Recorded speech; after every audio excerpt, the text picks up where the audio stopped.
Sur le fret routier et le report modal, j'ai une réponse, elle dure 1h30. C'est un sujet que j'adore. J'adore parce que j'ai été maire d'une ville portuaire qui voyait 3 millions de conteneurs tous les ans venir ou repartir, et que la question de savoir s'ils partent en camion ou en train est un sujet essentiel pour la qualité de vie de mes concitoyens.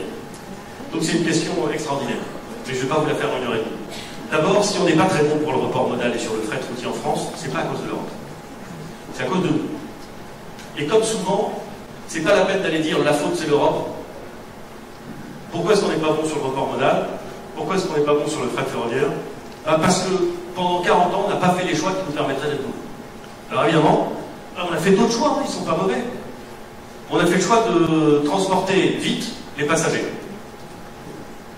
Donc on a fait des investissements pour transporter vite les passagers entre les grandes villes.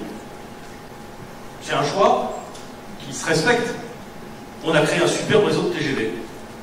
Mais on a mis beaucoup d'argent, beaucoup d'intelligence dans le fait de transporter vite les passagers. Et la conséquence, c'est qu'on transporte très lentement des boîtes et du fret. Très lentement. Parce qu'on n'a pas fait les investissements pour, parce qu'on ne s'est pas organisé pour.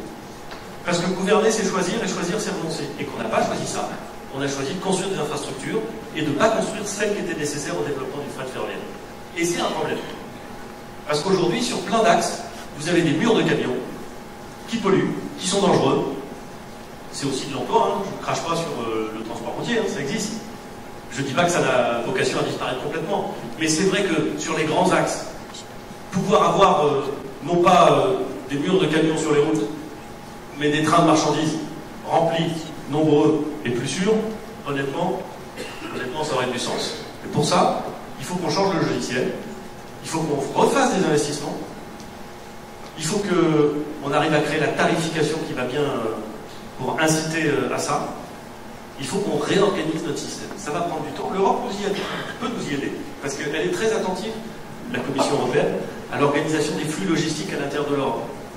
Il y a plein de programmes, et notamment plein de financements qu'on peut utiliser pour aller dans ce sens. Mais c'est à nous de le décider. Et quand je dis nous, c'est le gouvernement et la majorité, mais c'est la France entière, dans la durée.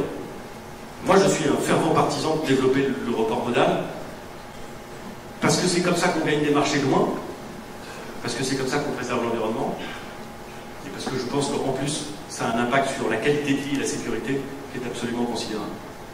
Mais la solution, elle est chez nous. Elle est chez nous, aidée par l'Europe, mais elle est chez nous. Le problème, en matière de fret ferroviaire, c'est pas là.